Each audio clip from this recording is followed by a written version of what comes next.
شریعت اسلامیہ میں کسی بڑے سے بڑے انسان کی پیدائش یا اس کی موت سے ایسی کوئی دلچسپی نہیں ہے کہ پیدا ہونے پر ثواب سمجھ کر سالگرہ منائی جائے، ہر سال عید اور جشن منایا جائے، یا مرنے پر غم، ماتم اور دکھ کی مجلسیں قائم کی جائیں۔ رسول اللہ صلی اللہ علیہ وسلم نے ہمیں بے شمار انبیاء کے اس دنیا پر آنے کی اطلاع دی ہے،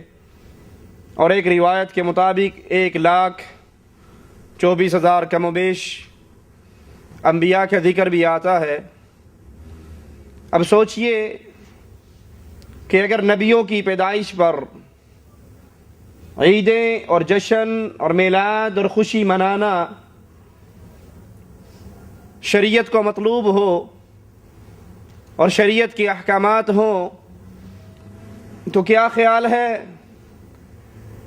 سال کے ہر دن ایک دن میں کئی بار محفل میلاد منعقد کرنی پڑے گی کہ ہر روز کتنے ہی انبیاء کی پیدائش کا وقت آئے گا؟ اور اگر ماتم، غم اور دکھ اس کی مجلس کے منانے کی شریعت میں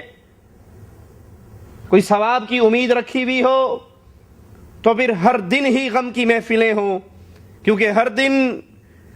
کہیں کوئی نبی فوت ہو رہے، کہیں کسی صحابی کی شہادت کا دن۔ یہ شریعت کو مطلوب نہیں ہے، اور حالانکہ شریعت اسلام میں تمام انبیاء پر ایمان لانا ضروری ہے۔ کسی نبی کا کفر، کسی نبی کا انکار انسان کو اسلام سے باہر کر دیتا ہے۔ آئیے قرآن حکیم بتاتا ہے، ان الذین یکفرون باللہ ورسلہ ویریدون ان یفرقوا بین اللہ ورسلہ ویقولون نؤمن ببعض ونکفر ببعض ویریدون ان یتخذوا بین ذلک سبیلا اولئک هم الکافرون حقا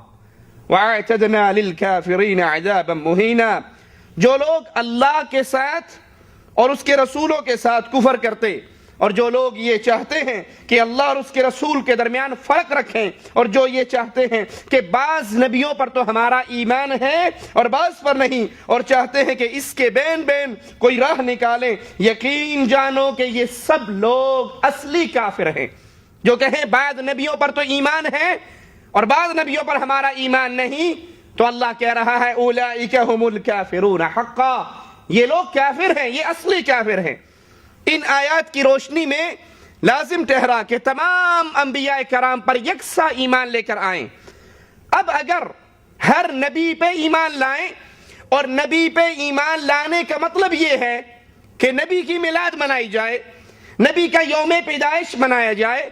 نبی کی ولادت کے دن جشن منایا جائے، تو اللہ ہمیں صرف محمد رسول اللہ صلی اللہ علیہ وسلم پر ایمان لانے کا حکم نہیں دے رہا، بلکہ تمام انبیاء پہ ایمان لانے کا حکم دے رہا ہے۔ جس طرح نبی کی ولادت کا جشن منانا اگر شریعت میں جائز ہوتا تو پھر صرف نبی تک بات نہ رکتی، یہ معاملہ تمام انبیاء کرام تک آتا، تو پھر ایک ایک دن میں کئی محفلیں ہوتی۔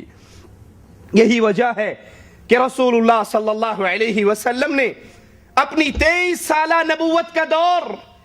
اس 23 سالہ نبوت کے دور میں اللہ کے حبیب علیہ السلام نے نہ اپنی ولادت کا جشن منایا، نہ ابراہیم علیہ السلام کی ولادت کا جشن منایا۔ اللہ کے نبی علیہ السلام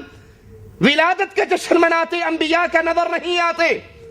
لیکن دوسری طرف اگر کوئی بات ثواب کی ہو، کوئی بات دین کی ہو، کوئی بات باعث اجر ہو، تو اللہ کے رسول صلی اللہ علیہ وسلم اس کو چھوڑتے ہوئے بھی نظر نہیں آتے۔ مدینہ میں آئے، یہودیوں کو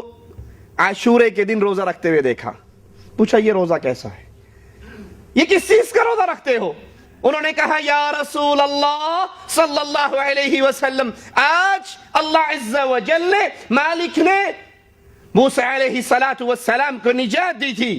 فرعون کو ہلاک اور غرق کیا تھا، ہم اس کے شکر کے طور پہ روزہ رکھتے ہیں۔ آپ نے فرمایا موسیٰ میرا بھائی ہے، میں زیادہ حقدار ہوں کہ اس شکرانے پہ روزہ رکھوں۔ اگر اللہ نے زندگی دی، موقع دیا، تو اگلے سال میں اس کے ساتھ 9 تاریخ کا روزہ بھی رکھوں گا۔ اللہ کے نبی صلی اللہ علیہ وسلم اس شکرانے کے طور پہ تو روزہ رکھتے ہوئے نظر آ رہے، لیکن موسیٰ علیہ السلام کی ولادت کا جشن نبی نے نہیں منایا، ابراہیم و اسماعیل علیہ السلام کی ولادت کا جشن رسول اللہ صلی اللہ علیہ وسلم نے نہیں منایا۔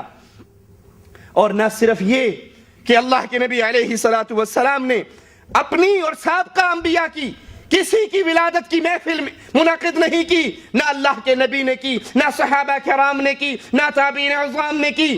خیر القرون، جو بہترین دور اللہ کے نبی نے گنوائے، اس کے اندر اس کی نہ کوئی مثال ملتی ہے، نہ کسی صحابی کا کوئی ایک قول ہی ملتا ہے۔ بلکہ مفتی احمد یار خان تسلیم کرتے ہیں جاء الحق نامی کتاب کے اندر کہ عید میلاد کا آغاز 6 صدی ہجری میں ہوا، اور اس کو ایجاد کرنے والا ملک اربل کا بادشاہ ملک مظفر تھا۔ اس نے اس کو ایجاد کیا 6 صدی ہجری میں۔ اگر یہ دین اسلام ہوتا تو نبی کے دور میں ہمیں یہ محفلیں نظر آتی، صحابہ کے دور میں یہ محفلیں نظر آتی۔